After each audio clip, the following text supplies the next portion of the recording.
Alhamdulillahirabbil alamin wa bihi nasta'inu ala umuri dunya waddin wassalatu wassalamu ala asyrofil anbiya'i wa mursalin wa ala alihi wa ashabi ajmain amma ba'du. Pertama-tama marilah kita panjatkan puji syukur kehadirat Allah Subhanahu wa taala karena atas berkat rahmat dan hidayatnya kita dapat berkumpul kembali di masjid yang penuh barokah ini, Masjid Al-Hijrah Villa Cendana. Kedua, sholawat serta salam kami haturkan kepada junjungan besar kita Nabi Muhammad SAW yang telah membimbing kita dari zaman kegelapan menuju zaman yang terang benderang. Kami ucapkan terima kasih kepada Kang Abu Marlo, kemudian kepada Ibu Bapak yang tetap semangat hadir dalam pengajian pada kali ini, acara kajian rutin bulanan DKM Al-Hijrah yang alhamdulillah telah kita jalankan ketiga kalinya. Sudah 3 bulan berarti ya Bapak Ibu. Semoga semangat kita dalam mencari jati diri tidak akan pernah pudar, karena seperti pepatah Arab mengatakan, man arafa nafsahu arafa rabbahu. Barang siapa yang mengenal dirinya, maka ia mengenal Tuhannya. Baiklah, kita langsung masuk ke acara utama kita, yaitu acara tausiah atau kajian dari Kang Abu Marlo yang akan memberikan kajian dengan tema mengenal lapisan diri. Kepada Kang Abu kami persilahkan. Baik, terima kasih.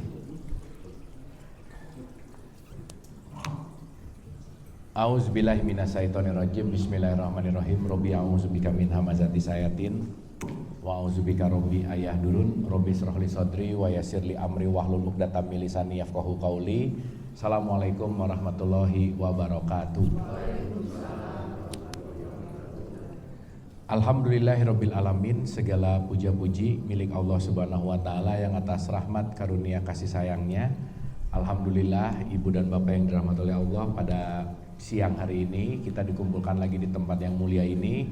Pertama-tama mari kita sama-sama doakan siapapun yang menjadi jalan pertemuan kita di siang hari ini senantiasa mendapatkan keberkahan dari Allah Subhanahu wa taala. Amin.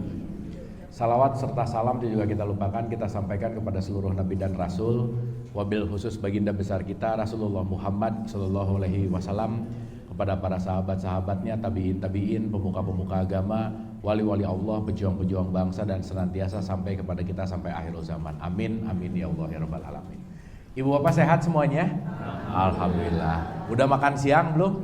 Oh, nasi mantap ya. Kalau udah makan siang berarti semangat.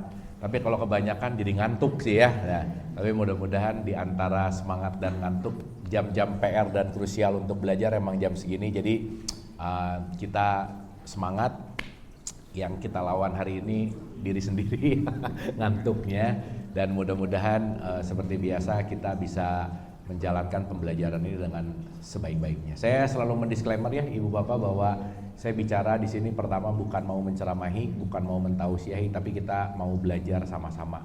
Jadi bismillah, kita hening dulu sejenak sebelum kita mulai. Wabil khusus mari kita doakan Ibu Bapak kita doakan siapapun yang terlebih dahulu meninggalkan kita, dan kita doakan siapapun yang sedang sakit dalam keadaan musibah, senantiasa kasih sayang Allah memberikan kekuatan dan memberikan kesabaran. Dan pun siang hari ini kita bermunajat, kita sama-sama dilancarkan dan dimudahkan untuk terbuka pikiran dan hati, mendapatkan hikmah, hidayah, dan kesadaran.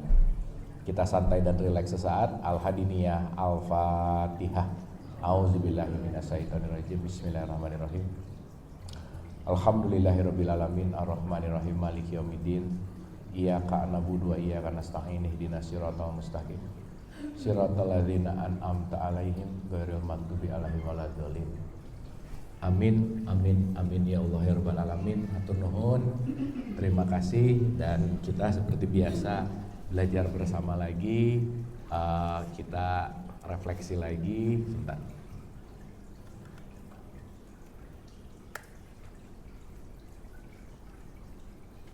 Kita membedah lagi dari apa yang topik-topik yang sudah kita bahas, dan yang paling pasti kita akan banyak dialog ya Ibu dan Bapak, supaya apa yang kita pelajari, apa yang kita diskusikan menjadi sebuah pola berpikir, dan yang paling pasti bagaimana kita masuk ke dalam kesadaran gitu.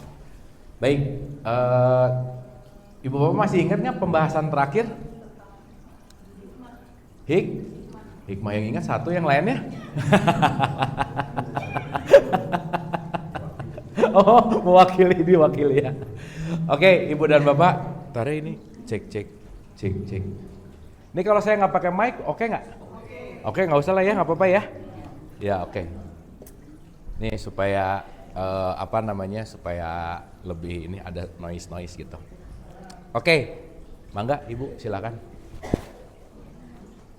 Baik ya, Ibu dan Bapak, kita akan mulai dari pembelajaran kita. Ya sok, mangga santai. Yang nyaman dulu aja pokoknya.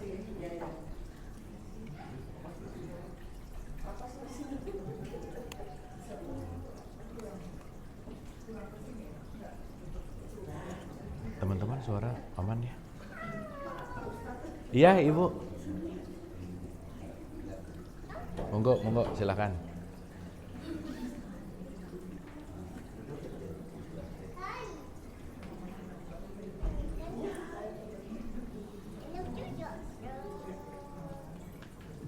Oke, makasih guys. Baik, Ibu dan Bapak, kita akan mulai dari awal sedikit ya, supaya kita mungkin runtut lagi, dan hari ini kita akan masuk kepada pendalaman tentang lapisan diri gitu. Karena kemarin kita udah bahas, kita udah elaborasi, dan mudah-mudahan apa yang kita pelajari bukan hanya mampir di pengetahuan, tapi kita juga terus menggali gitu ya kira-kira. Baik, seperti biasa kita akan mulai dengan innalillahi wa inna ilaihi rojiun. Oke, kita ini pada dasarnya dalam perspektif Islam, inti dari hidup ini adalah kembali atau pulang gitu. Oke, kita ini sedang melakukan perjalanan kembali atau kita sedang mau yang melakukan yang namanya pulang. Nah, dalam perjalanan kembali pulang ini kita dibekali nih sama Allah bahwa bekal terbaik dalam hidup apa Ibu Bapak? Bekalnya apa? Bukan, diri kita masing-masing. Ini kan wahananya kan diri kita, betul nggak? Makanya saya selalu mengulang-ulang Ibu Bapak, hidup ini pada dasarnya adalah perjalanan tanpa henti untuk terus mengenal diri gitu. Karena hanya dengan diri inilah kita bisa mengenal Allah. Kan tadi pembawa acara bilang, man arafah nafsah faqad arafah robah. Siapa mengenal dirinya pasti mengenal. Jadi kalau mau mengenal Allah gimana caranya? Mengenal diri. Ibu Bapak kira-kira lebih kenal sama dirinya, lebih kenal sama tetangganya?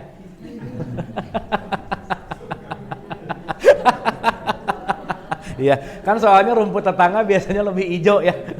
Biasanya gitu. Nah, sehingga fokus kita yang tidak pada diri akan membuat kita juga sulit untuk fokus kepada Allah. Jadi kalau boleh saya analogikan sederhana, diri ini adalah alat untuk kita mengenal Allah. Makanya Ibu Bapak jangan pernah meremehkan diri sendiri. Karena satu, tidak akan ada orang yang akan menyayangi kita kecuali diri kita menyayangi diri sendiri. Udah itu pasti. Jadi begitu kita mencari sayang keluar, mencari cinta keluar, mencari perhatian keluar, suatu saat nanti kita akan berbenturan dengan yang namanya kekecewaan gitu intinya. Oleh karena itu, kata kunci yang paling penting dalam kehidupan ini adalah bagaimana aku terus-menerus belajar tentang diri. Nah, yang menarik, diri kita ini lapisannya banyak, Bu, Pak. Contoh ya, di surat 84 ayat 19, itu ada kata-kata, kamu melalui tingkat demi tingkat dalam kehidupan. Jadi ada level demi level demi level gitu. Jadi kalau kita mau bicara tentang diri kita ini sesuatu yang gak akan pernah habis untuk kita kenali dan untuk kita pelajari. Oleh karena itu Ibu dan Bapak, mari sibukkan ke dalam diri dan tidak terlalu sibuk keluar diri. Karena kalau kita mulai sibuk keluar diri, kita akan mulai sibuk kepada sesuatu yang ilusi gitu. Nah, saya kasih contoh nih. Saya cuma mau bagi dua begini Ibu Bapak. Ada sesuatu di luar diri kita dan ada primer di dalam diri kita. Cuman ada itu aja. Entah itu di luar atau di dalam. Ya, supaya sedikit mengenal diksinya, segala sesuatu yang di luar itu namanya dunia, Bu, Pak. Yang di luar apa? Dunia. Segala sesuatu yang di dalam itu namanya akhirat gitu. Akhirat itu yang akhir. Maka kalau ibu dan bapak doa Robbana atina fid dunya di luar, wa fil akhirati hasanah, intinya di situ ada akhirat juga, dua-duanya ahsan artinya apa? Baik yang di luar maupun yang di dalam, dua-duanya penting untuk seimbang. Nanti kita akan memahami itu gitu. Sip ya? Itulah kenapa kalau kita mengejar akhirat, dunia pasti dapat gitu Bu, Pak. Kalau kita mengenal ke dalam, kita pasti bisa damai sama yang di luar. Karena yang di luar itu nanti kita akan sebut stimulus.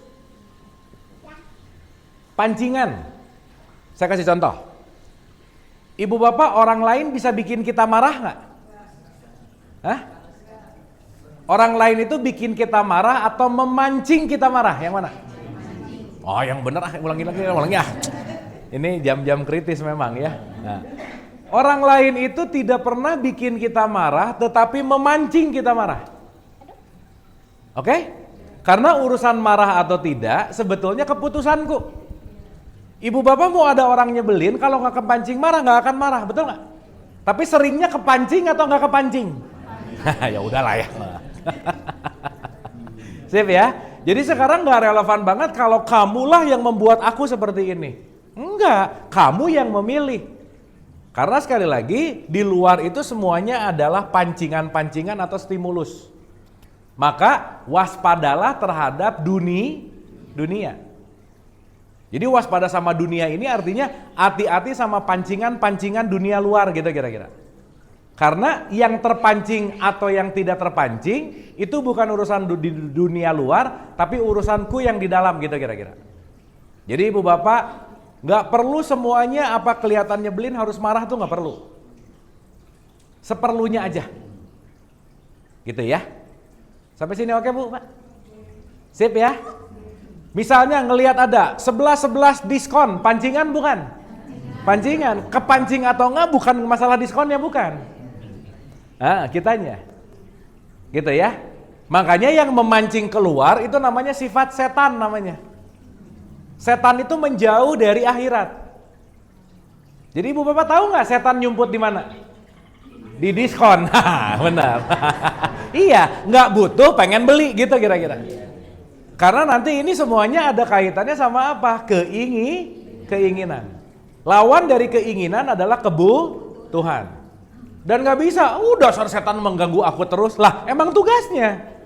Cuman kita terganggu atau tidak, tergantung kita punya kekuatan atau tidak gitu kira-kira. Jelas ya? Sampai sini oke? Berarti ada yang mengajak kita keluar diri, ada yang mengajak kita ke dalam diri. Ada yang mengajak kepada dunia, ada yang mengajak kepada akhirat gitu. Jadi kalau ada orang ngomong hidupnya duniawi banget, bukan masalah punya banyak mobil, belum tentu. Orang yang mobilnya banyak belum tentu hidupnya duniawi. Kenapa? Boleh jadi dia tidak melekat kepada mobilnya. Justru yang julid tuh, ini dasar ya duniawi mulu gitu. Padahal jangan-jangan yang dia anggap itu duniawi, justru dia mungkin tidak terjebak kepada stimulus-stimulus gitu. Jelas ya? Sampai sini oke Ibu Bapak? Jadi di luar diri kita apa namanya? Dunia. Di dalam diri kita? Jadi nanti ibu bapak akan ngerti bahwa dunia dan akhirat ini bukan tempat. Contoh. Allah itu pengen bikin khalifah di dunia, di akhirat atau di bumi? Hah? Kan ada khalifah fil art atau fil dunia? Fil art. Berarti art bumi sama dunia beda nggak? Ibu bapak kalau berdoa, Robbana atina fid dunya atau fil ardi? Fid dunya. Berarti dunia bumi bukan? Nah, pusing nggak? Pusing. Nah ini kenapa coba? Karena doanya nggak bunyi aja sih gitu. Pokoknya Robbana atina fid dunya. Nah, tapi nggak bisa bedain mana dunia mana bumi. Padahal Allah mau bikin khalifahnya fil art, itu disebut bumi. Dan bumi ini bukan nama planet bumi sih sebetulnya, bukan. Nanti kita akan ngerti. Yang nama planet bumi adanya kapan sih Bu, Mak? Ya, nanti kita akan paham. Jadi nanti kita akan ngerti ada bumi, ada dunia, ada akhirat. Supaya nanti kita ngerti ada surga, ada neraka. Supaya nanti kita ngerti ada mahsyar, ada barzah gitu. Ini kalau kita nggak ngerti ini secara esensi, puyeng gitu. Jadinya dongeng aja, gitu kira-kira. Sampai sini oke? Sampai sini oke? Wadahnya apa namanya? Bumi. Makanya kalau ibu bapak ke Ancol, nggak ada bumi fantasi, nggak ada. Yang ada apa? Nah, dunia fantasi, dunia anak-anak, dunia buah-buahan. Berarti nanti kita akan ngerti dunia itu apa, akhirat itu apa, bumi itu apa, kita ada di mana gitu. Sip ya? Oke ibu bapak? Oke. Jadi selama ini saya di mana ya?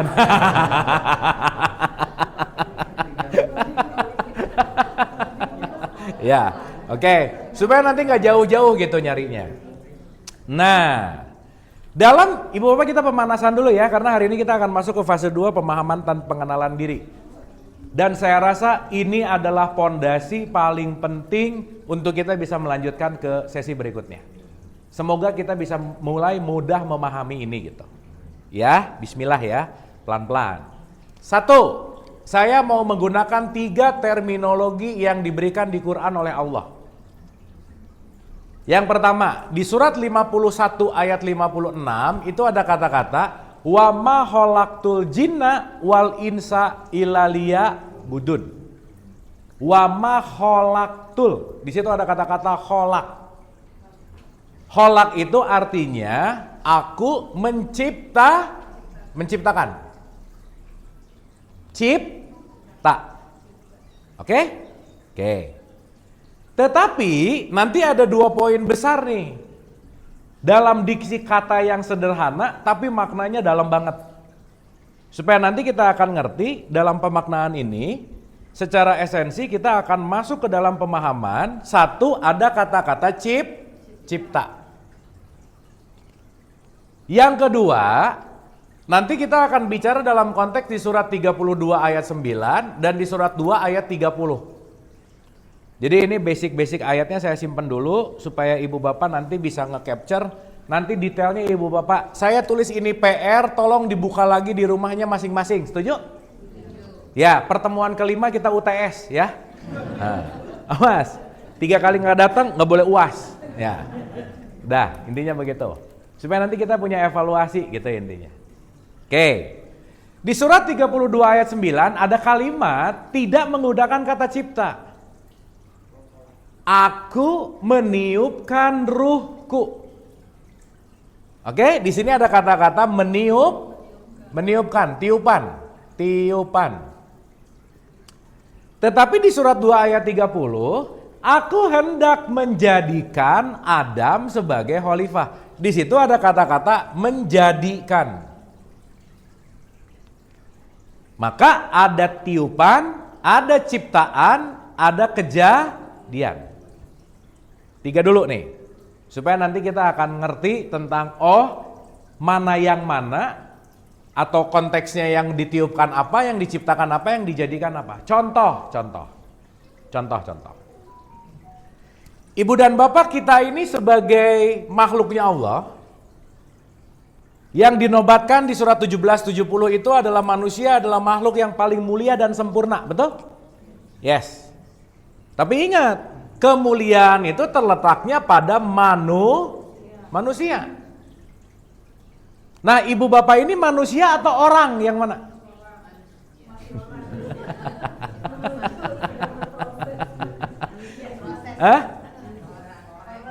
Yang disuruh puasa nanti di bulan Ramadan orang apa manusia? Iya ayyuhalladzina, apa artinya? Orang-orang.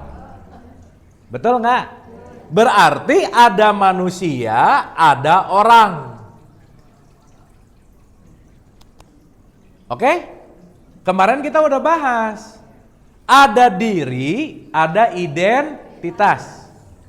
Ada simbol, ada Ada gula, ada manis. Nah, maka yang mengundang semut gulanya atau manisnya?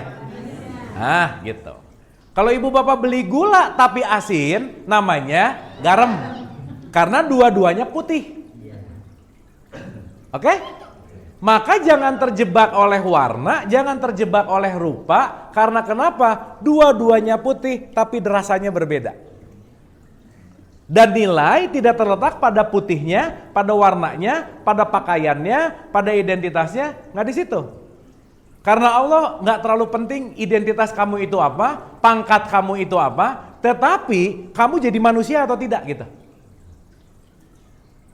Makanya di Quran nggak ada kalimat orang yang KTP-nya Islam yang paling mulia, nggak ada bu, Pak. Orang yang gelarnya haji yang paling mulia, nggak ada. Tetapi orang yang paling takwa adalah orang yang paling mulia. Takwa kualifikasinya adalah dia sudah menjadi manusia. Sampai sini oke? Sampai sini oke? Berarti orang itu adalah tampilannya, manusia itu adalah nilainya. Makanya tidak semua orang layak disebut manusia. Jadi kalau mau pakai bahasa gampangannya, itulah kenapa ibu bapak kalau ketemu teman baru nggak ada kata-kata ibu manusia mana, nggak ada. Tapi ibu orang, berarti dia lagi bicara identitas. Manusia lagi berbicara tentang diri.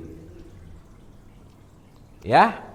Nah, sekarang pertanyaannya, di Masjid Remua ini nih, yang berapa nih 3.000 orang nih yang datang ya? Kesamaan kita ini sesama manusia atau sesama orang? Nah, beda-beda. Emang lahirnya sama-sama di tempat yang sama nggak? Beda. Namanya? Beda. Berarti di ruangan ini yang kita sama identitasnya atau dirinya? Semua di ruangan ini kita adalah dengan keorangan yang beda-beda. Kan nama kita beda-beda. Betul?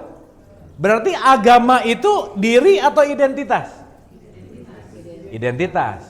Suku bangsa? Asal lahir? Sip. Oke? Oke? Nah, sekarang saya tanya, ibu bapak kalau ada pertanyaan, ibu bapak asli mana? Jawab apa? Ya dijawabnya apa kira-kira? Aku asli dari Jawa, aku asli dari Bandung, aku asli, gitu nggak bu Pak? Nah, berarti pertanyaannya, ada yang namanya identitas, ada yang namanya diri, ada kelahiran diri dan ada kelahiran identitas, itu maksudnya. Nah ya, ingat-ingat nih, karena hati-hati kalau kita terkecoh oleh identitas, kita bisa melupakan kemanusiaan. Kalau gitu saya mau nanya jadi Islam itu diri atau identitas? Islam. Saya komain. Agama Islam diri apa identitas? Nah, kalau ngomongin agama Islam berarti dia bicara tapi kalau ngomongin Islam dia bicara tentang diri. Jadi Islam bukan agamamu, tetapi dirimu. Maka orang yang KTP-nya Islam belum tentu Islami. Kalau Islam kita maknai sebagai kedamaian, ketenangan, kasih sayang. Korupsi kira-kira sifat-sifat kedamaian nggak? Enggak. Tapi ada nggak orang yang KTP-nya Islam, tapi korupsi? Ada nggak? Jangan banyak, nggak enak, ada aja, ada. Berarti kalau dia KTP-nya Islam dan dia korupsi, yang Islam apanya? Nah, identitas. Paham? Jadi yang sering ke masjid ibu bapak nggak usah mes-mes banget, Islami banget, belum tentu. Yang sering ngaji, yang sering umroh, Islami banget, belum tentu. Kenapa? Itu semua urusan identitas. Karena urusannya manusia urusannya diri, urusannya nilai, urusannya hanya cuman satu, outputnya adalah akhlak gitu kira-kira. Jadi ibu bapak maaf ya, orang rajin puasa belum tentu akhlaknya baik gitu, betul nggak Bu Pak? Yes. Jadi yang penting puasanya atau akhlaknya? Dua-duanya. Puasa jembatan, akhlak titik sampai. Jadi yang penting sholatnya atau akhlaknya? Dua-duanya. Sholat jembatan, akhlak adalah titik sampai. Awas nih sama anak jangan ditanya, kamu udah sholat belum? Tapi please juga tanya, nah hari ini kamu nolong orang gak? Kamu hari ini maafin orang gak? Kamu hari ini ngebantu orang gak? Karena itu jauh lebih esensi berbicara tentang value daripada identitas. Jadi kalau ibu bapak ngelihat anaknya udah gini jangan tenang dulu, ditanya. Hasil gini kamu ngapain? Gitu. Karena begitu gininya rajin tapi akhlaknya tidak membaik, itulah disebut di dalam Quran fawailul lil musholin, celakalah orang yang sholat. Kenapa? Olahraga mulu masalahnya. Tapi tidak ada pengaplikasian akhlak. Ingat ya ibu bapak ya, value tertinggi kita dalam manusia letaknya pada akhlak. Sampai sini oke? Sampai sini oke? Nah, saya komain. Saya kasih tanda bintang ya. Tanda bintang itu berarti goalsnya. Nah, sekarang kalau gitu saya mau balik nih. Ibu bapak kita ini makhluk fisik atau non fisik? Hah? Ada bagian fisik, ada bagian non fisik. Makanya non fisik itu segala sesuatu yang tidak tampak. Tapi tidak tampak itu menentukan perilaku gitu. Ya. Salah satu pemaknaan tidak tampak itu bahasa Arabnya namanya goib. Mental ibu bapak kelihatan nggak? Enggak, tapi dari mental keluar perilaku, perilakunya kelihatan. Ibu bapak berarti ada mental nggak di dalam dirinya? Mental bagian terlihat atau tidak terlihat? Tidak terlihat tadi bahasa Arabnya apa? Nah, jadi ibu bapak makhluk goib bukan? Iya, ada bagian goib di dalam diriku. Ibu bapak ini kalau kita nggak ngerti goib ya, opening Quran abis Al-Fatihah langsung ngomongin goib loh.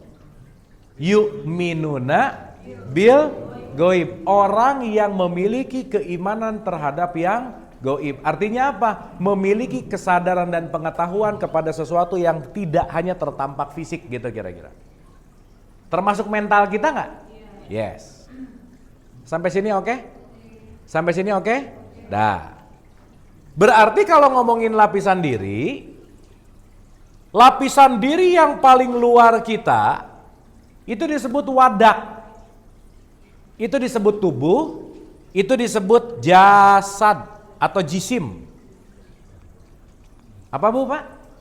Jasad, jisim, tubuh, fisik, wadah, kendaraan. Jadi ibu bapak maaf, waktu ibu bapak ngaca, yang ibu bapak lihat wajah bukan? Iya. Berarti ibu bapak waktu ngelihat wajah, lagi ngelihat isi atau cangkang? Hah? Gitu. Cangkangnya. Kulit. Atau dalam artian itu adalah wadah. Tapi ibu bapak waktu ngaca ngelihat isinya nggak? Hah? Tidak. Ya oke lah, tapi nanti paham loh ya. Nah, samar-samar. Berarti sekarang saya tanya, kalau ibu bapak ngelihat siapapun, yang ibu bapak lihat isinya atau cangkangnya? Maka jangan terlalu sibuk menilai cangkangnya. Karena itu cuma luarannya. Jelas ya? Itu luaran tapi paling gampang untuk dinilai. Makanya maaf ya, orang yang kecanduan menilai fisik seseorang, cangkang seseorang, udah pasti dia jarang dan gak ngerti siapa dirinya. Ibu bapak, ketika seseorang banyak menilai orang lain, fix dia pasti lupa sama dirinya. Fix. Maka penilaian keluar itu pasti menggunakan penilaian yang disebut dengan yang namanya judgment. Ibu bapak ingat ini baik-baik ya. Semakin sering orang melakukan judgment, semakin dia nggak pernah menggunakan pikirannya. Maka orang yang malas mikir pasti menilai. Orang yang nggak mau mikir pasti menilai. Di mana berpikir itu nggak mudah. Makanya banyak ceramah-ceramah pengennya didongengin mulu gitu kira-kira. Oke, sampai sini? Berarti ibu bapak tolong ingat-ingat begitu ibu bapak lagi mau menilai orang, diam dulu, aku lagi nggak menggunakan pikiranku nih. Berarti orang yang malas menggunakan pikiran pasti urusannya salah, kafir, neraka, bid'ah gitu. Itu pasti ininya jarang dipakai. Ibu bapak ini termasuk orang yang sering berpikir atau banyak pikiran, yang mana? Ah ya udah kelihatan dari wajah-wajahnya kelihatan sih. Ya. Saya cuman basa-basi aja nanya sih ya. Karena hari ini orang merasa ketika banyak pikiran dia lagi mikir, beda. Ya. Tapi gaibnya kan juga kadang-kadang ada laporan gitu. Laporan gimana? Gaib kita itu ke gaibnya orang sesama teman sama yang kita ketemu kan juga bisa. Orang kayaknya bahaya gitu. Bisa Pak, bisa. Itu nanti kita punya sinyal-sinyal. Dikit ya. Ibu bapak jangan lupa, nanti kalau kita udah mulai ngerti 3 poin ini, pertanyaan bapak keren banget, langsung ke depan. Tapi saya loncat dulu ke depan ya. Ibu bapak perlu ngerti, kita semua ini makhluk energi Bu Pak. Oke, makhluk apa? Nah, sip, itu dulu. Nanti satu saat kita akan masuk ke materi itu.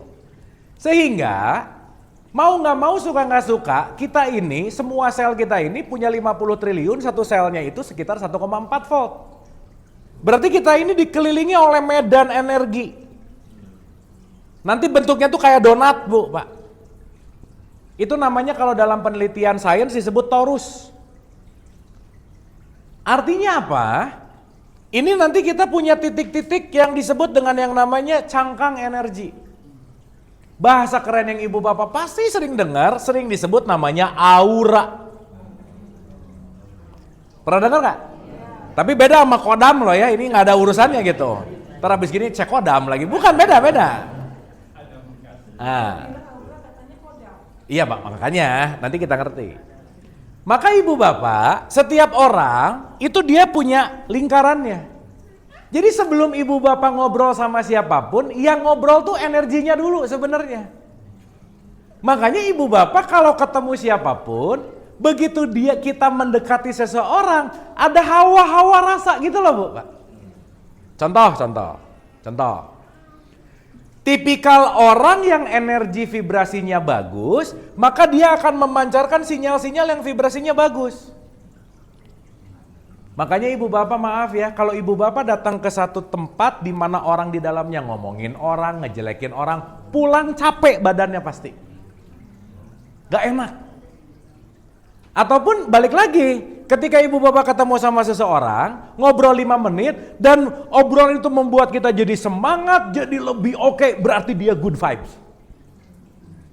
Tapi sebaliknya, pernah gak ngobrol 2 menit, 3 menit sama orang, capek, pernah gak? Kenapa? Kerjaannya ngeluh mulu gitu loh Bu Pak, ngeluh mulu. Makanya tipikal orang itu ada yang vibrasinya tinggi, ada yang vibrasinya rendah. Kalau orang vibrasinya tinggi Bu Pak, itu ditunggu di komunitas. Misal, begitu orang ini datang, kita ngelihat, dia datang, asik gitu Bu Pak. Tapi sebaliknya begitu ada orang, ya dia lagi, nah gitu. Nah, ibu bapak jangan ketawa-ketawa, jangan-jangan itu ibu bapak gitu maksudnya. Jangan-jangan itu gua gitu. Kedatanganku kenapa orang-orang gak excited ya gitu. Karena jangan-jangan memancarkan aura atau vibrasi yang gak baik gitu. Dan itu sangat erat kaitannya dengan dunia mental kita. Makanya ibu bapak kalau orang bijaksana, kata-katanya gak pernah banyak tapi jelek Bu Pak. Kenapa? Karena bicaranya bukan lewat kata-kata, tapi lewat energinya. Makanya guru-guru itu esensinya di energinya Bu Pak. Even kehadirannya gak usah ngomong, tenang kok hatinya. Betul gak Bu Pak? Kedatangannya aja udah bikin gitu. Nyaman. Kenapa? Karena kita semuanya adalah makhluk energi. Sampai sini oke? Sampai sini oke? Jadi ibu bapak sebisa mungkin jadilah orang-orang yang vibrasi energinya bagus. Iya. Karena kehadiran energi yang bagus itu dinanti-nanti dan itu mengangkat, wah top lah. Dan tipikal orang-orang yang good vibes itu udah pasti dia ngerti tentang ini semua. Pasti ngerti. Gitu. Nah makanya begitu datang kok rada-rada nggak enak. Ibu ke anak misalnya. Anaknya senyum, it's okay mam, tapi tahu nih anak ada apa-apa nih. Kenapa? Karena rasanya beda. Pernah nggak gitu Bu Pak? Nah gitu. Makanya ibu bapak mulailah jangan percaya sama kata-kata. Tapi belajarlah mendengarkan vibrasi dari bahasa si dalam tanda petik energinya. Karena kalau bahasa vibrasi nggak bisa bohong. Kalau mulut kata-kata itu bisa menipu. Jadi ucapan manis tapi dalamnya nggak oke, ketika ibu bapak peka, ibu bapak bisa memutuskan iya atau enggak, gitu kira-kira. Termasuk omongan saya ibu bapak jangan percaya ya, karena nggak oke banget sih gitu. Saya tuh nggak penting-penting amat gitulah kira-kira. Tetapi yang paling penting adalah ibu bapak bisa belajar membuka pikiran dan kita sama-sama untuk meniti ke dalam diri gitu. Setuju? Oke? Gitu Pak sementara Pak. Sip ya? Oke. Jadi ibu bapak pokoknya rasa-rasain. Kerasa kok nanti.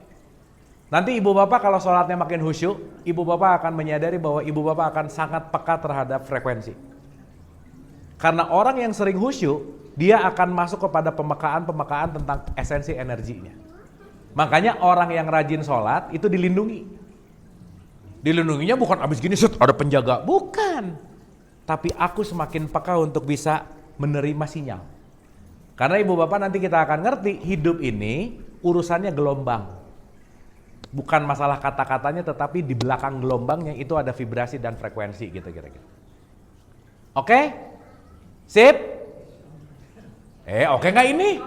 Nah, ini oke sip insya Allah. Nah itu pasti asbun aja udah ya. Nah. Dah, berarti dari semua yang paling luar namanya apa ibu bapak? Jasad disebut wadah. Sip ya? Pertanyaan saya, wadah ini sesuatu yang primer atau yang sekunder? Sekunder. Kenapa? Karena dia mengalami perubahan. Berarti kalau mengalami perubahan, ini nanti masuk ke dalam konteks yang namanya cipta. Ya, nanti ngerti sebentar lagi. Jadi pertanyaan saya, maaf ya, kalau ada kata-kata innalillahi wa inna ilaihi rajiun mau kembali ke Allah, jasad kembali ke Allah nggak? Jasad itu penghantar untuk kembali ke Allah. Karena setidaknya jasad berhenti di tanah kusir, udah. Nah, berhenti di tempat pemakaman umum. Oke sampai sini? Nah, pertanyaan, kalau ngomongin akhlak, si jasad ini berarti perlu ada yang mengendalikan nggak? Iya.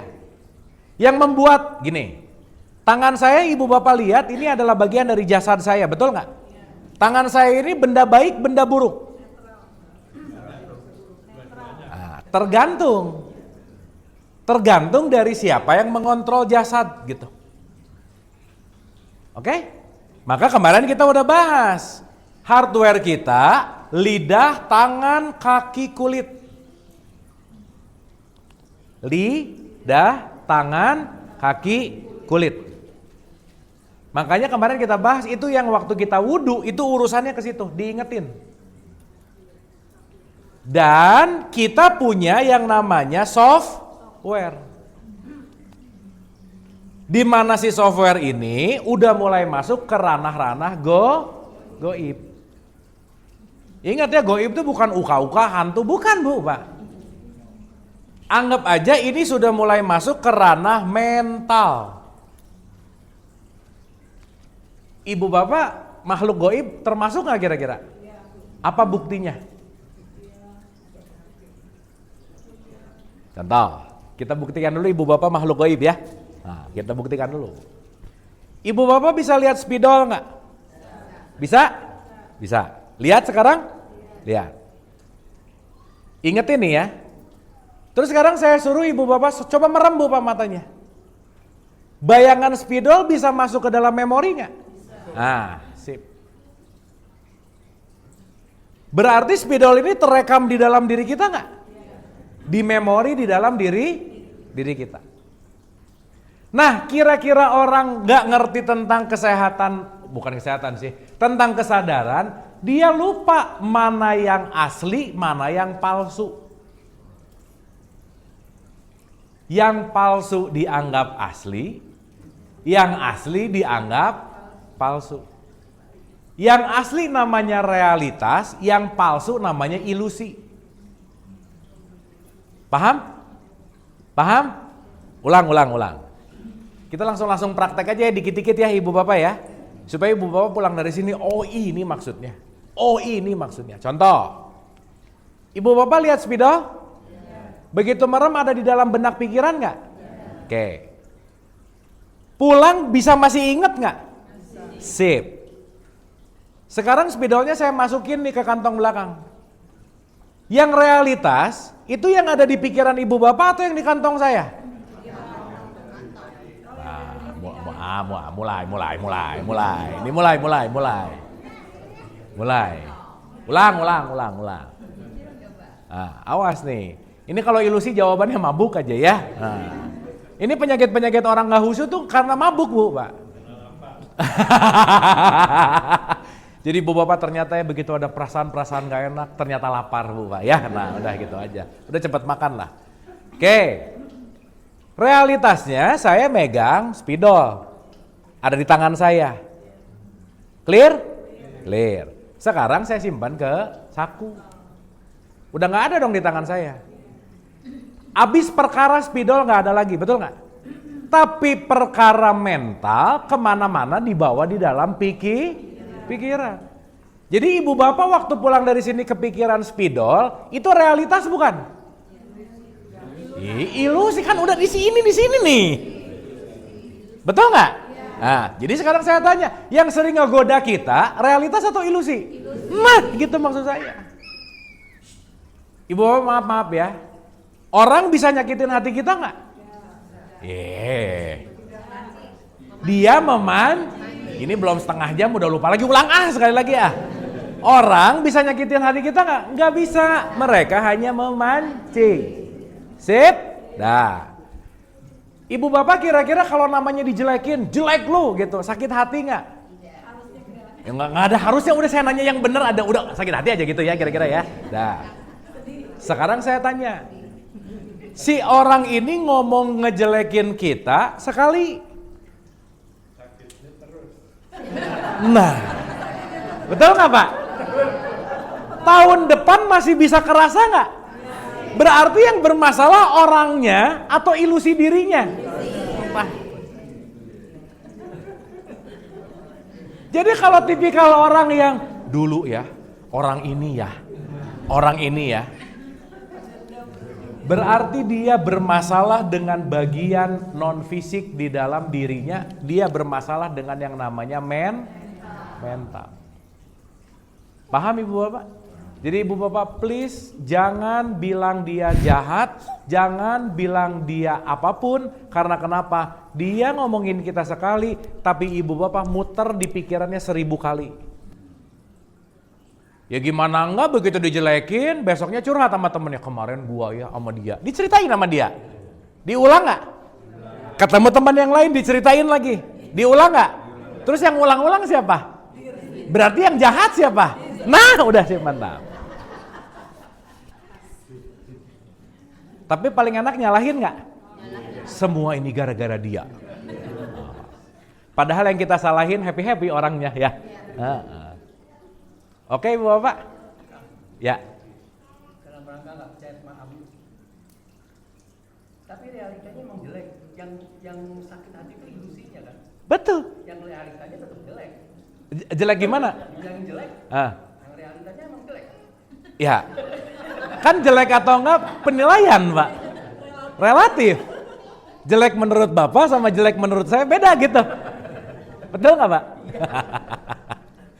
Ibu Bapak maaf ya, nanti kita akan ngerti benar, salah, baik, buruk semuanya relatif. Maka jangan berpegang kepada kebenaran. Iya, tapi berpegang kepada realitas. Makanya baik dan benar itu nanti jadi satu kesatuan. Karena maaf ya ibu bapak ya, kebenaran kita hari ini itu adalah hasil dari sesuatu yang kita belum paham sebelumnya.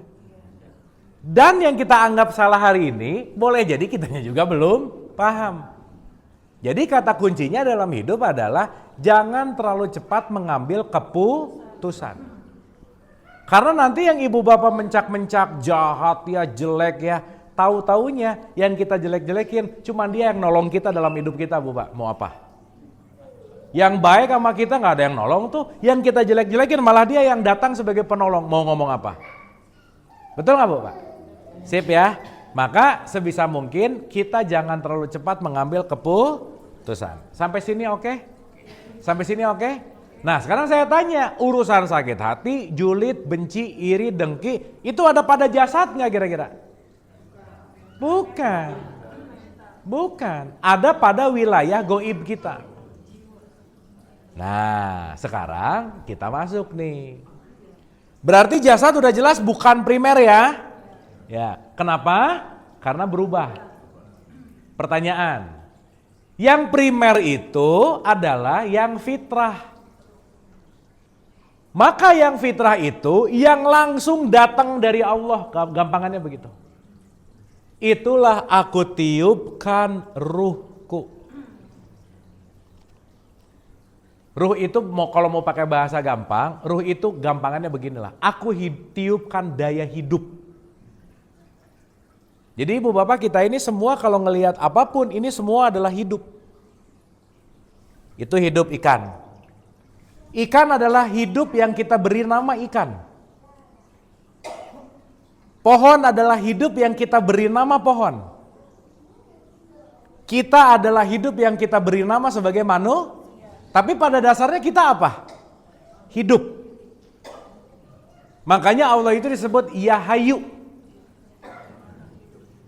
Sesuatu yang hayat, sesuatu yang hidup. Berarti ibu bapak kalau kita nggak ada penilaian apapun, mau ikan, mau pohon, mau aku, kita semua sama-sama hidup.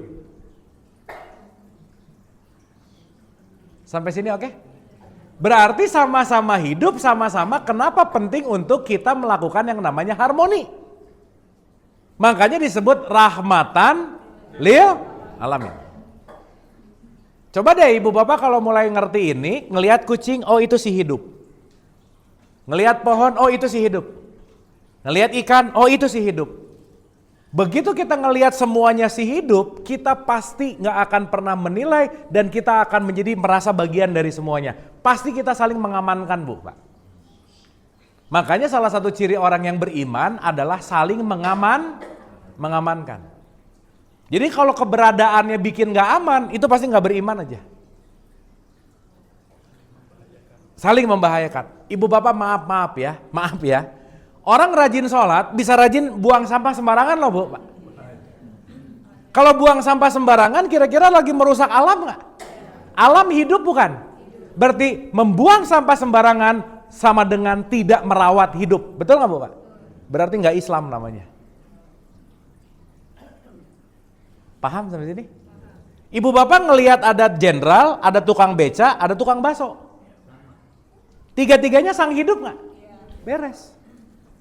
Tapi kalau terjebak saya menghormati dia gara-gara identitasnya, berarti saya sedang merendahkan sang hidup di dua orang ini. Padahal sang hidup ada di dia, ada di dia, ada di dia, ada di dia, ada di dia, ada di dia, ada di dia. Betul nggak bu, Pak? Sip. Berarti sang hidup ditentukan oleh identitas nggak? Enggak. Justru kita semua adalah sang hidup yang disematkan identitas. Paham ya Bapak? Aduh, oke-nya tuh kayak merenung. Tapi merenungnya tuh kayak nggak paham gitu. Wah ibu bapak maaf ya, once orang banyak paham gini bu pak, kedamaian terjadi aja. Kalau ada lagi jiwa gimana? 15 menit lagi tenang pak. Nanti kita ke situ. Tenang. Oh, ibu bapak ini one step ahead-nya keren. Ya paham ya? Sip ya? Jadi kalau gitu Ruh itu langsung ditiupkan. Bukan diciptakan, bukan dijadikan. Begitu ditiup berarti dia meniupkan sang hidup. Daya hidupnya. Paham? Paham ya? Berarti persamaan kita di ruangan ini kita semua sang hidup itu enggak? Ditiupkan dari sumber yang sama enggak? Nah. Maksudnya ditiupkan apa ya? Ditiupkan itu berarti bagian dari. Sama, tapi bagian dari. Contoh. Kenapa gak diberikan aja gitu? Oh beda, kalau diberikan ada yang memberi dan ada yang diberikan. Ada dikotomi di situ. Tapi kalau ditiupkan, satu bagian dari. Contoh. Aku berikan ruh. Oh. Nah, gitu. Tapi kalau ditiupkan, bagian dari. Contoh. Masjid ini bisa ada suara mic, bisa ada lampu. Ini karena ada daya listrik nggak? Iya. Rumah sebelah bisa nyalain TV karena ada daya listrik nggak? Iya. Saya tanya, semua komplek rumah ini daya listriknya datang dari sumber yang sama nggak? Nah, gitu. Oke sampai sini? Jadi Bagian darinya. Sekarang saya tanya, ibu bapak ngelihat yang saya tunjuk, lagi ngelihat apa? Tapi ibu bapak kurang sadar bahwa lampu ini bisa nyala karena ada listriknya. Kita sibuk dengan nama, tapi kita lupa esensi dari apa yang kita lihat. Paham nggak? Hah? Berarti secara tidak langsung ibu bapak sebetulnya lagi lihat listrik nggak? Iya, listrik kelihatan nggak? Tapi dengan dia nyala, ibu bapak tahu kalau listrik itu ada. Hah? Beli token. Makanya kalau ini mau mati, bunyi tokennya, bener nggak?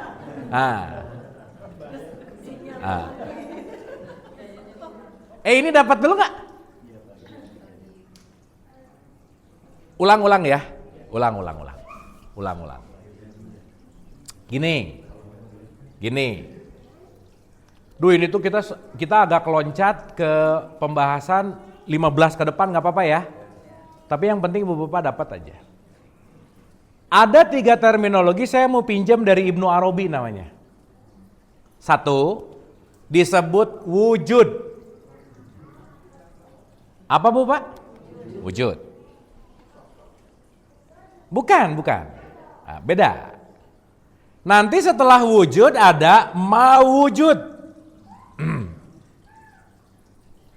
Setelah mawujud ada mahiyah namanya. Saya pakai bahasa aslinya dulu ya. Ada wujud, ada mawujud, ada mahiyah. Mahiyat sama aja. Nah, sekarang saya tanya. Wujud itu artinya keberadaan. Wujud itu artinya apa bu pak? Asip. Mawujud itu keberadaan yang menampil. Makanya sifat Allah yang nomor 1 apa? Wujud, bukan mawujud. Tetapi dari semua wujud menjadi mawujud. Menampil. Setiap tampilan nanti ada fungsi. Tetapi dari ini semua datang dari keberadaan tunggal.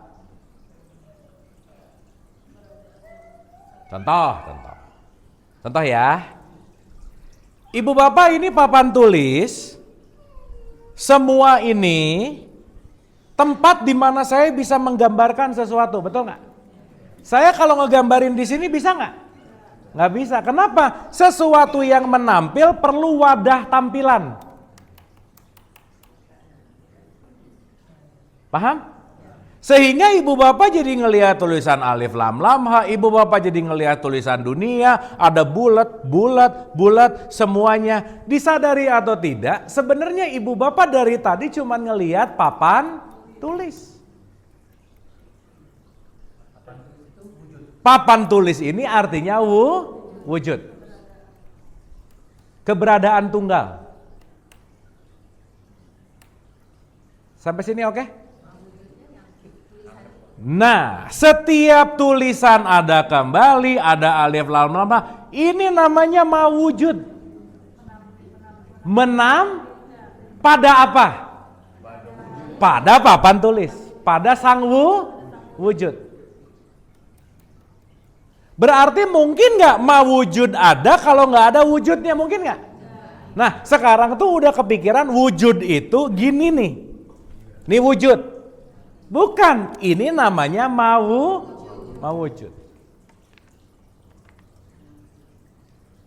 Paham? Sekarang saya tanya, ibu bapak bisa ada di sini karena ada yang mewadahi nggak? Apa yang mewadahi? Ruangan.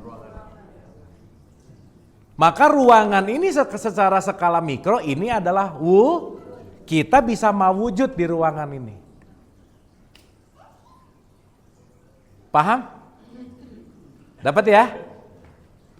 Nah, ibu bapak maaf ya, inilah yang dimaksud sama Nabi Muhammad, kalau kamu mau nyembah Allah, kenal dulu sama yang kamu sembah gitu loh. Jangan-jangan selama ini cuma nyembah nama loh, ayo. Alif lam lam aja, Allahu Akbar. Jangan-jangan kita menyembah mawujudnya, tapi kita nggak kenal sama wujudnya gitu. Sampai sini oke? Sedikit ya, oke, pelan-pelan sih, memang harus pelan-pelan sih Bu, Pak. Atau gini dah, aduh mobil saya ngalangin nggak? Oh enggak ya, dah. Oke, berarti pertanyaannya, ada nggak tulisan-tulisan di luar dari papan tulis, ada nggak? Nggak mungkin, berarti ada nggak sesuatu di luar Allah? Nggak ada.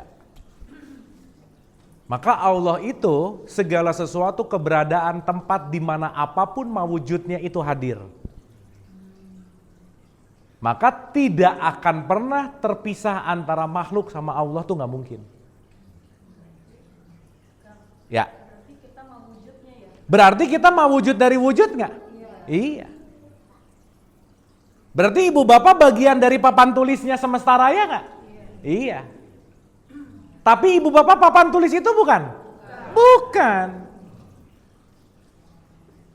Aduh, saya tuh mau ngomong agak kasar tapi baru pertemuan ketiga, nanti ya, tenang ya, santai. Nah, soalnya kalau naik ke situ nyetrum puyeng gitu. Tapi at least kita ngerti dulu bahwa setiap wujud ada mawujud, ada mahiyat. Artinya apa? Kalau kita sadar sama wujudnya, aman aja. Contoh. Wujud itu listrik. Mawujud TV dan kulkas. Mahiyatnya TV memberikan tontonan, kulkas berfungsi mendinginkan AC.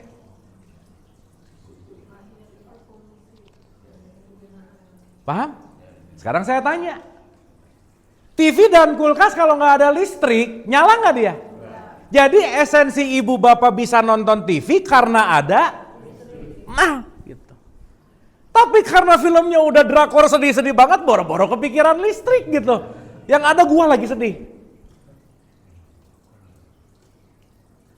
Paham nggak?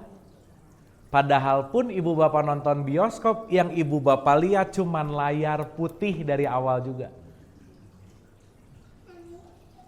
Betul nggak? Sehingga nanti kita akan ngerti, oh itulah yang dimaksud Allah itu wujud. Jadi nanti ibu bapak bakal ngerti Allah itu siapa gitu. Nanti kita ngerti ke situ. Karena kalau kita nggak ngerti siapanya Allah, selama-lamanya akan mengallahkan sesuatu yang ilusi. Oh iya tuh Bu.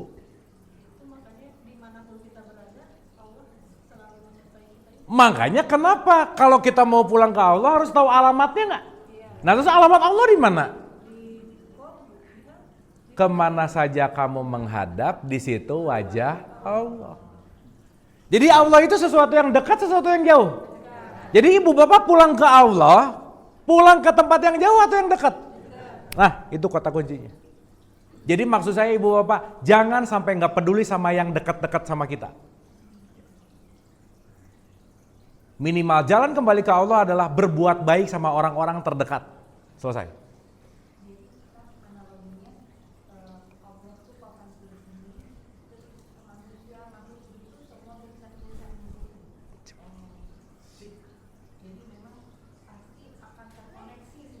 Pasti. Pasti. Kenapa terkoneksi, Bu? Karena sumbernya datangnya dari sumber yang sama. Kita nanti cuman beda identitas, beda nama agama, beda nama pemahaman, beda nama warga negara, beda nama lokasi lahir, beda-beda. Ributnya nanti di wilayah identitas.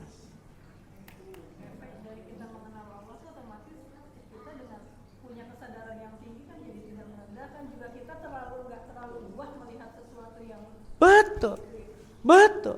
Makanya semua bentuk identitas itu namanya ilah. Semua wujud namanya la ilaha illallah.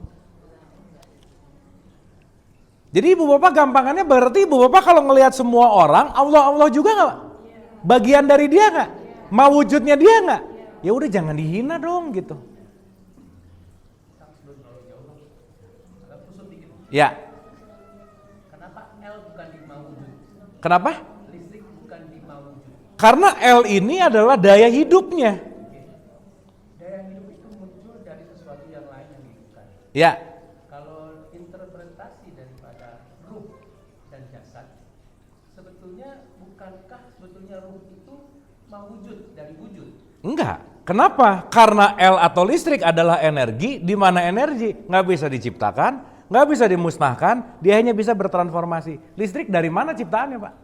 Listrik itu timbul kan dari energi yang bertumbukan. Iya, ujungnya berarti energi. Makanya semua wujud datang dari energi. Semuanya hanya mewujud dari setiap energi. Bahasa saya sebetulnya itu bukan L, tapi E, energi. Sementara L-nya adalah energi yang ketemu dengan energi. Oke, kalau itu saya agree. Cuman supaya gampang saya kasih analogi gini gitu loh, Pak. Nah, saya analogikan ke ruh. Ya. Sebetulnya ruh itu antara pertemuan dengan energi apa yang Allah Maha tahu lah ya. Ya. Yang kita sebut ruh. Oke. Jadi sebetulnya wujudnya tetap Allah. Ya. Wujudnya ruh. Oke. Kalau dianalogikan sebagai bagian, sebetulnya jasad ini juga bagian. Ya. Tulisan-tulisan ini adalah bagian, Allah tulisan bagian, lingkaran itu bagian. Jadi sebetulnya mawujud juga, ruh itu mawujud. Betul. Jadi bukan ruh itu, aku bukanlah ruh, ruhku bukanlah aku bukanlah ruhku. Ya. Karena aku ya aku tidak bisa dipisah-pisahkan, tidak bisa diinterpretasikan. Ya. Kurang lebih begitu. Kurang lebih begitu. Supaya saya nggak kusut nih. Ya. Ya, gini Pak, saya ngerti maksudnya sih Pak.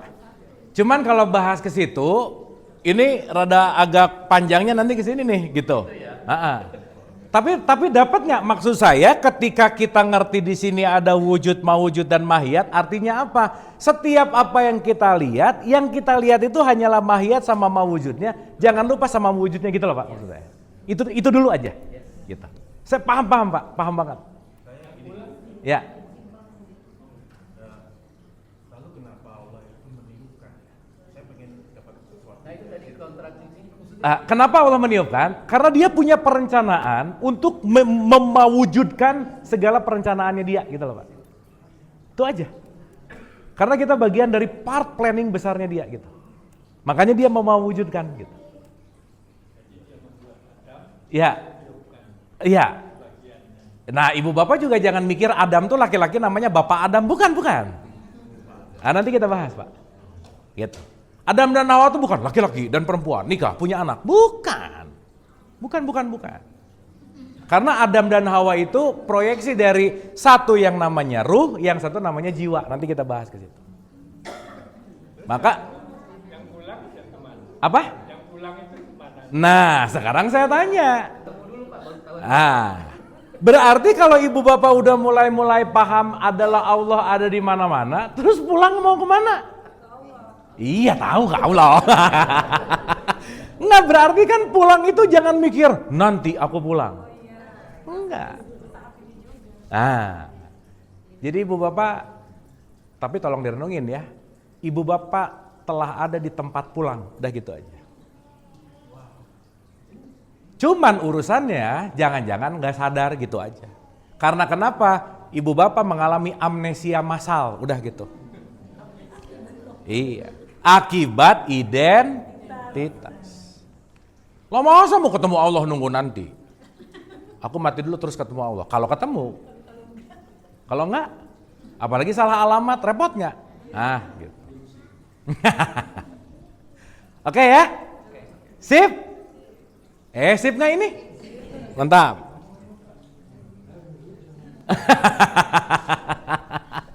Dapat ya? Oke, ini kayaknya silabus cepet lah di masjid ini karena soalnya pesertanya cerdas-cerdas, mantep Bu Pak ya. Nah.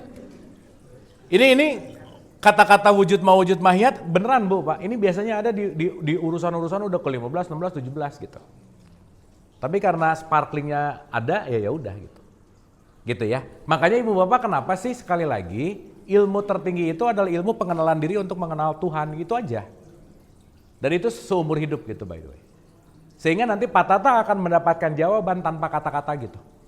Karena Ibu Bapak maaf ya, begitu jawaban Ibu Bapak masih ada kata-kata dan ada hurufnya, itu semua masih basa-basi. Pasti masih basa-basi. Karena jawaban langsung, jawaban yang tanpa kata-kata dan tanpa suara. Nah itu nanti terkoneksi namanya. Contoh. Gini. Ya gini. Ibu Bapak dapat jawaban dari saya pakai kata-kata, betul? Kata-kata saya datang dari rasa saya, betul? Rasa diungkapkan pada kata-kata, tereduksi nggak? Nah gitu. Sehingga nanti Nabi Muhammad akan ngomong satu statement keren banget. Ya Rasul, Quran sejati apa? Simple. La sautin wala harfun. Udah nggak ada suaranya, udah nggak ada hurufnya. Kenapa? Yang ada hanyalah rasa. Yang ada adalah rasa. Ibu Bapak bisa jelasin ke saya tentang manis nggak? Nggak bisa. Kang, manis itu ya, apa ya? Ya pokoknya manis aja. Nah udah.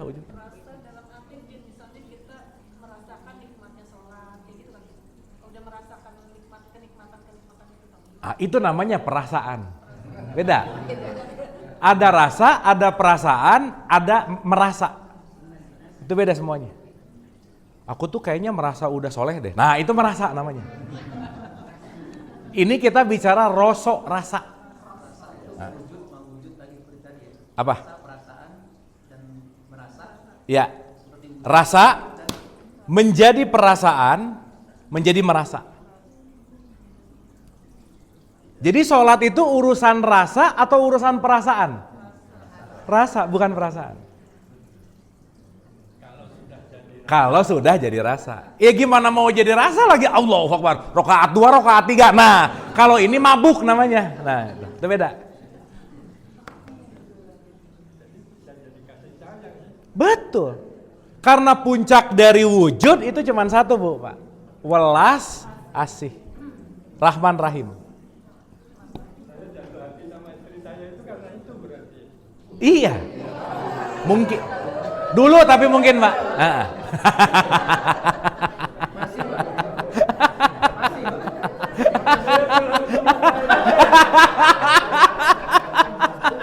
Ya, itu kayaknya lebih tepatnya pakai dulu sih Pak. Berarti dulu saya jatuh hati. Nah itu oke. Soalnya kan sekarang belum tentu ya. Dia lagi. Ya udah. Besok puas nih kayaknya. Makanya Ibu Bapak penting membedakan mana Rahman, mana Rahim. Ini dua hal yang berbeda. Rahman diberikan, tapi Rahim belum tentu. Itu beda. Antara sayang dan cinta itu beda. Maka di Quran urusan pernikahan gak ada kata-kata sayang di situ. Yang ada adalah sakinah. Bukan kecintaan, bukan kesayangan, tetapi ketenangan. Different. Karena boleh jadi ketika nanti kita bicara level cinta level rendah, itu namanya transaksi. Iya. Dan ketika kita udah melepaskan menjadi unconditional love, nggak ada lagi ina itu transaksional, disitulah yang disebut Rahman Rahim. Makanya disebut litaskunu ilai. Makanya orang ini suka sok-sokan nih ya, nggak ngerti tapi sok-sokan benar. Once ibu bapak ngomong kalau ada di pernikahan, semoga sakinah, mawadah, warohmah. Tuhan tuh marah sebenarnya. Ya jelas marah lah. Kok semoga sih gitu? Ya, sehingga sakinah. Nah ini kalau diterusin jadi ceramah pernikahan kita ya.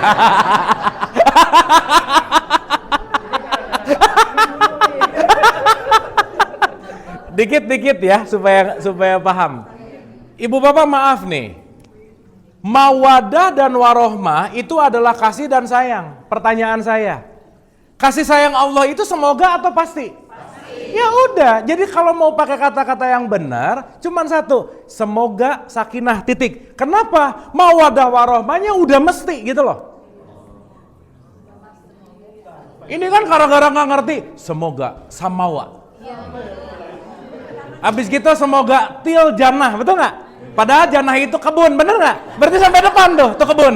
Nah, semoga kalian sampai ke kebun. Nah, apa urusannya coba? Betul nggak? Tapi ya udah aja sih. Ibu bapak ingat loh ya, meskipun kita udah paham-paham gini, nggak usah nanti besok ada pernikahan ada orang ngomong semoga sakinah. Sini, sebetulnya nggak usah, udah biasa aja. Udah biasa aja. Ya, disitulah kita penting untuk bijak. Sana, karena yang ngerti-ngerti gini cuma 1% masalahnya. Jadi nggak usah nyala-nyalain, udah yang penting oke. Karena kenapa? Kebanyakan orang pasti cuma ikutan. Tren. Sip ya? Dapat ya? Dah. Wow, di sini mah udah nggak usah bahas pernikahan lah, udahlah. Ya. Udah kelas-kelas bapuk di sini ya. Udah levelnya lu lagi ya. Ya. Ya. Ya. Mohon maaf nih. Ya. Yang tadi bilang terus kedengaran kuping saya gitu dan oh indra jelek lu gitu. Ya. Nah itu kalau tidak terucapkan kan nggak apa-apa ya. Nggak apa-apa. Biarpun saya jelek terus dia lihat jelek nih orang ini tapi nggak ngomong nggak apa-apa. Nggak apa-apa. Nggak apa-apa dalam wilayah bahasa komunikasi. Tapi apa-apa di sininya. Kan berarti Saya nggak tahu. Apa saya kan nggak tahu dia ngomong. iya, Bapak nggak tahu. Tapi vibrasi saling komunikasi nggak? Ya. Jadi ketika nanti kita kok nggak nyaman sama orang ini, jangan-jangan dia banyak ngejelekin tapi nggak ngomong gitu loh, Pak. Iya loh. Iya, karena vibrasi nggak bisa bohong. Muka masih bisa, mata nggak bisa. Kecuali yang ahli banget acting, oke lah. Tapi vibrasi nggak bisa bohong. Tapi kan saya jadi nggak punya perasaan apa-apa buat dia gitu Pak. Oh iya, nggak apa-apa juga. Ya kan jadi terus nggak ada yang tadi dia ngomong sekali terus juta kali kan ya nggak ada. Benar. Tapi mendingan diomongin. Bapak latihan. Iya, kalau Bapak sekarang nggak ada yang ngelatih, Bapak nggak jagoan dong. Betul nggak Pak? Contoh. Ibu bapak kalau saya mau jadi orang sabar harus banyak ketemu orang nyebelin nggak? Ya udah gitu aja. Jadi kalau ibu bapak nggak pernah ketemu orang nyebelin, ibu bapak nggak akan jadi orang sabar. Dan bukan kebetulan sih, memang faktanya orang yang akan membuat kita paling sabar, paling hebat, paling ikhlas itu cuma ada 2, pasangan dan anak, udah gitu aja.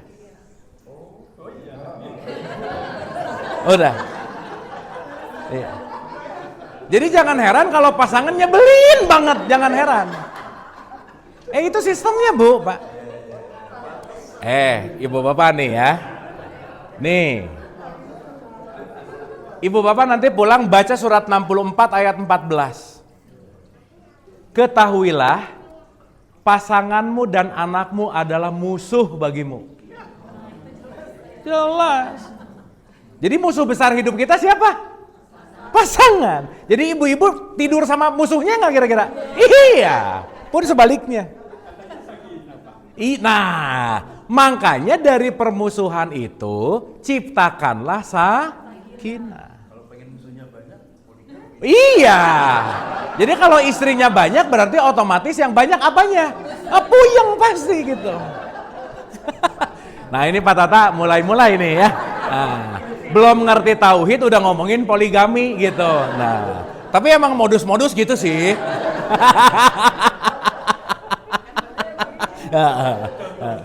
Tapi Pak Tata saya mau ngasih tahu aja, lebih baik minta maaf daripada minta izin Pak Tata. Udah gitu aja. Karena kalau nggak dimaafin berarti kamu nggak takwa ya. Nah gitu Pak, udah beres gitu. Kang mumpung di sini tadi. Iya. Tadi kan saya tadi Akang bilang apa ya bahasanya tadi? Siapa yang membuat kita sebel? Kita apa orang itu? Iya. Ya kan? Tadi Bapak ini bilang artinya kalau ada orang yang menyebalkan itu adalah bahan ujian bagi kita. Iya. Berarti bukan kita yang menguji diri kita sendiri, tapi orang itu justru memberi kita ujian supaya kita berlatih. Enggak juga. Enggak. Karena Bapak bukan berantem sama menyebelinnya dia. Bapak berantem sama ego sendiri. Jadi bahasanya bahwa kita sebetulnya mencari penyakit sendiri. Betul. Bahasanya begitu. Betul. Padahal yang memberikan penyakit itu dia. Bukan, dia memancing. Dia memancing untuk kasih tahu bahwa di dalam diri Bapak masih ada penyakit gitu. Dan Bapak nggak sadar penyakitnya ada. Selalu ada pasti. Selalu ada. Cuman nggak sadar. Nah, itulah peran di antara ruh sama jasad, ada jiwa gitu kira-kira. Betul. Nah, tapi faktor setan itu, ingat, setan itu konteksnya adalah setan adalah sesuatu yang sudah menjadi ego di dalam dirimu. Itu namanya setan. Apa ikut ketiup waktu itu? Kenapa? Kan ditiupkan. Ah. Setannya ikut.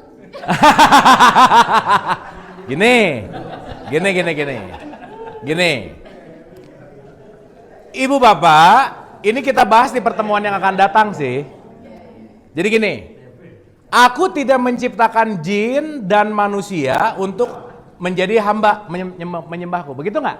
Ya, sekarang saya tanya. Berarti antara jin dan manusia untuk beribadah, jin dan manusia adanya di mana?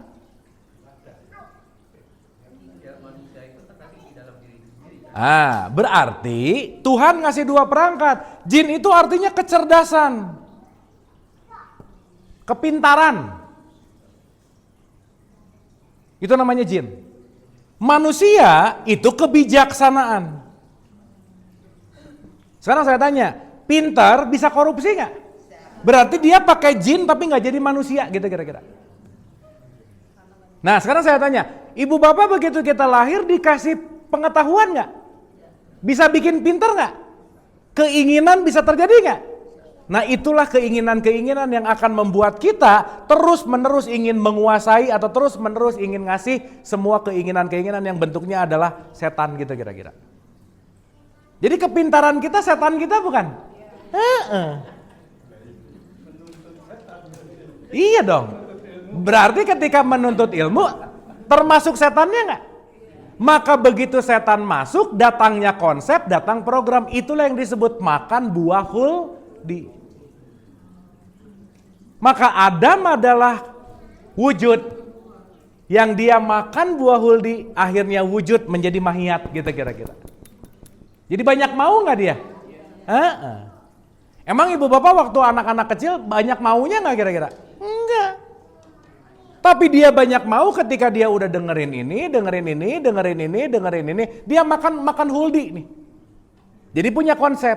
Oh, yang bagus itu kalau saya dapat 5. Jadi konsep nggak? Nah, begitu nggak dapat 5, buat dia jadi nggak bagus. Jadi ego nggak? Jadi berantem sama ego nggak kira-kira? Contoh. Ibu bapak maaf ya. Hari ini ada orang yang hidungnya pesek, dipanggil pesek ngamuk bu, Pak. Enak aja, padahal emang pesek gitu. Pertanyaan, kenapa dia marah ketika disebut pesek? Karena konsep keren menurut dia yang hidungnya mancung. Berarti urusannya bukan sama peseknya, pengetahuan, konsep, program. Yang keren menurut aku yang hidungnya mancung. Maka begitu dia ngelihat mukanya terus, dia akan menghina mukanya terus karena kenapa? Konsep huldi yang ditempatkan di sini itu adalah yang keren, adalah yang mancung. Nah, jadi konsep bener. Paham nggak? Sehingga ibu bapak kita ini sudah terpapar buah huldi nggak kira-kira? Iya. Nah, buah-buah holding itu yang ngebuat dia jelek, dia enggak, dia nyebelin, dia asik. Tapi kalau kita lepas itu semua, aku hanya ngelihat wujud sebenarnya, selesai. Maka yang membuat kita tidak melihat Allah dimanapun adalah kita terhijab kesadaran oleh apa? Konsep. Hijab bukan kerudung loh ya. Bukan, hijab itu batas. Hijab, khimar, khumur, kerudung, jilbab, jalaba, ini beda-beda semuanya. Jadi kalau sekarang, yuk ke toko hijab, nah ini rada gak nyambung aja. Yuk kita ke toko batas, apa coba gak nyambung. Tapi mindsetnya sudah terprogram bahwa hijab itu adalah kain kudung, beda. Gitu. Sip ya? Ya. Jadi konsep nih agak menyimpang tapi mesti nyambung nih. Konsep diuji Tuhan. Ketika kita merasa bahwa susah, sulit bilang diuji. Ya. Padahal sebetulnya konsep ujian itu sebetulnya berbarengan datang dengan huldi itu. 42 ayat 30. Berbarengan dengan huldi itu kan? Pasti. Sebetulnya konsep ujian itu memang udah dari awal udah ada. Pasti. Sehingga kita berantem apa enggak? Betul. Begitu kurang lebih. Betul. Makanya ibu bapak semakin banyak semakin berat hidupnya.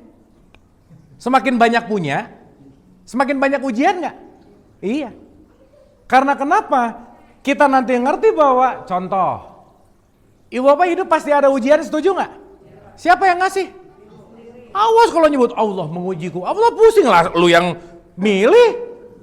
Tapi konsepnya sebetulnya memang ujian. Tapi bahasanya mungkin bukan itu kali. Karena yang berantem itu memang dalam diri kita sendiri kan. Ya, gini. Yang dikasih dari awal itu kan Allah yang memberikan pertama kali. Betul. Tetapi semua kata kuncinya adalah konsekuensi. Contoh. Semua yang datang ke kita itu namanya kejadian. Kejadian bahasa Arabnya musibah. Berarti musibah itu hal baik, hal buruk? Iya tergantung. Karena kata begitu orang sakit dia merasa bahwa sakitku mendiamkan aku sehingga aku mengenal Allah. Berarti sakitnya baik nggak? Baik. Tapi in general way namanya musibah. Nah ketika musibah itu kasaran kata gampangannya mendekatkan ke Allah namanya ujian. Jadi dekat atau enggak? Kalau itu menjauh dari Allah namanya azab. Contoh, ada ibu-ibu naik beca jatuh, bau. Si ibu ini lagi diuji atau lagi diazab? Dengerin dulu. Ada ibu-ibu naik beca, titbuk, jatuh. Si ibu ini, dia lagi diuji, lagi diazab. Nah, berarti di tahapan ini ceritanya belum lengkap, kita nggak tahu. Tapi yang jelas dia mendapatkan musibah. Kan kalau ketemu orang sakit ibu bapak kan suka aneh-aneh ya bahasanya. Udah bu namanya juga musibah, betul? Udah bu namanya juga ujian, udah bu namanya juga cobaan. Tapi yang jangan, udah bu namanya juga azab, jangan. Takut dia nggak ngerti, nanti sakit hati.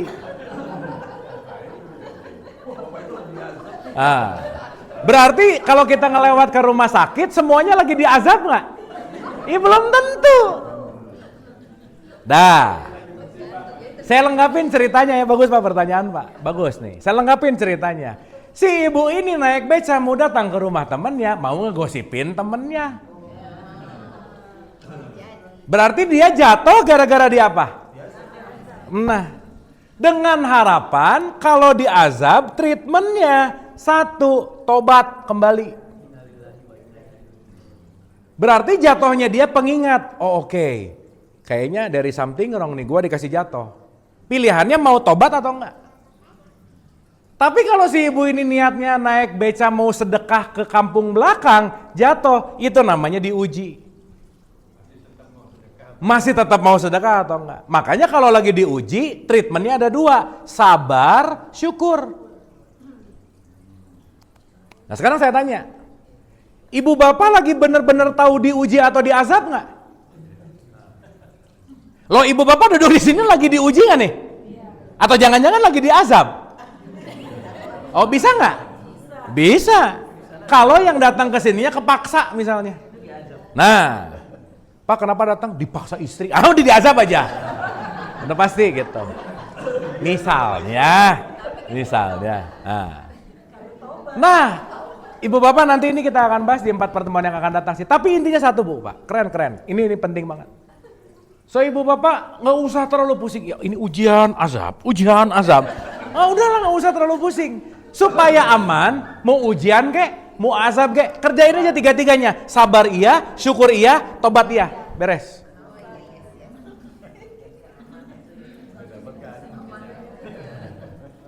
Dan yang penting untuk kita sadari, semuanya datang karena perbuatan tanganmu udah jangan nyalahin siapa-siapa. Gak ada.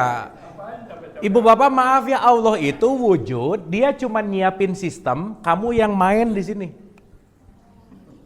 Jadi yang bikin kurikulumnya kamu, yang ngejalanin kurikulumnya juga kamu. Aku penyedia jasa sekolahnya aja.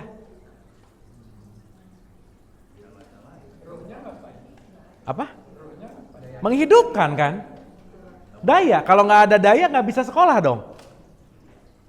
Nah, sekarang saya tanya, yang membedakan prestasi kita berarti ruh, jiwa atau jasad?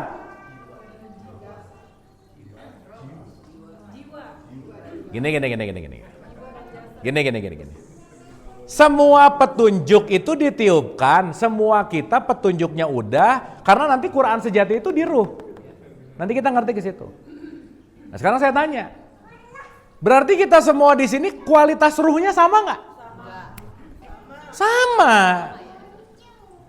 Berarti ibu bapak petunjuknya udah ada di dalam semuanya nggak? Dicicil nggak? Enggak, semuanya udah sama. Berarti kita kesadarannya sama nggak? Sama.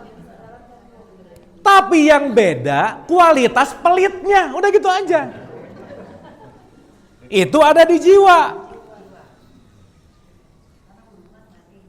Karena jiwa berhubungan sama ego. Jadi sekarang saya tanya, seruangan ini berarti kesadarannya tunggal nggak?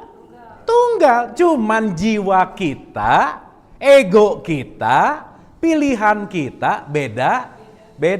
Jadi bukan kesadarannya berbeda, tetapi yang menutupi kesadarannya yang berbeda. Maka jiwa punya potensi menutupi ruhnya. Asar kita? Oke. Sip ya? Oke ibu bapak? Terakhir. Berarti pertanyaannya. Kalau ibu bapak ingin terkoneksi ke ruh, apa yang harus dilakukan? Kan gini nih. Si ruh ketutup sama jiwa nih. Ketutup. Berarti kalau ruhani ini pengen aktif, kesadaran pengen aktif, pengen terkoneksi sama Allah gitu gampangannya, apa yang harus dilakukan? Simpel. Buatlah jiwamu tenang.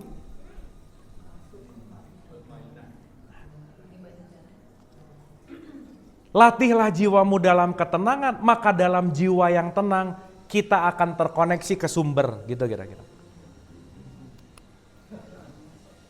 Makanya Quran mengencourage kita, ya ayuhan nafsul, wahai jiwa yang tenang. Berarti kalau ibu bapak pengen jiwanya tenang harus berlatih nggak? 1, latihan jangan pelit. Yang kedua, latihlah untuk menahan amarah. Dan yang ketiga, latihlah untuk terus memaafkan. Selesai. Jadilah orang takwa. Maka orang yang takwa pasti jiwanya kalau jiwanya tenang berarti ruhnya menampil. Nah ibu bapak, sesaat jiwanya tenang, di situ kita akan ngerti bahwa kita sudah sampai rumah, gitu kira-kira. Maka semua ritual hanya mengajarkan kita untuk membuat jiwa kita semakin tenang. Nah, klasifikasi jiwa seperti apa? kualitas jiwa seperti apa, bagaimana inti dari semua progressing jiwa, kita akan bahas di episode yang akan datang. Tetapi begitu ibu bapak sekarang mulai sadar, ingat satu poin, ibu bapak ngelihat siapapun, yang kita lihat adalah wujud, titik. Dan kalau kita udah ngelihat wujudnya, di situ kita akan mengurangi, satu, kurangi penilaian.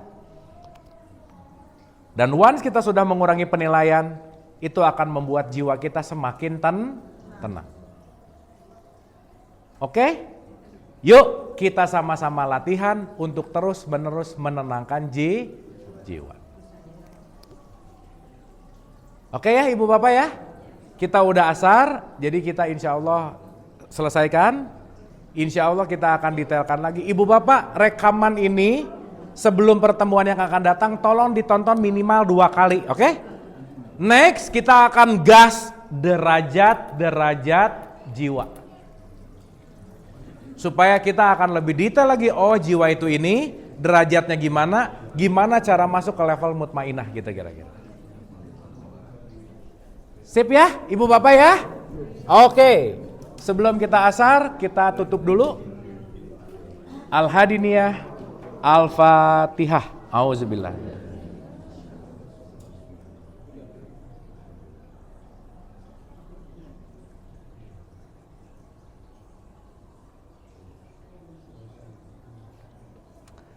Allahumma rabbik firli wali walidayya warhamhuma kama rabbayani shogiro. Rabbana atina fid dunya hasanah wa fil akhirati hasanah wa qina adzabannar wa adkhilnal jannata ma'al abror ya aziz ya ghafar ya rabbal alamin.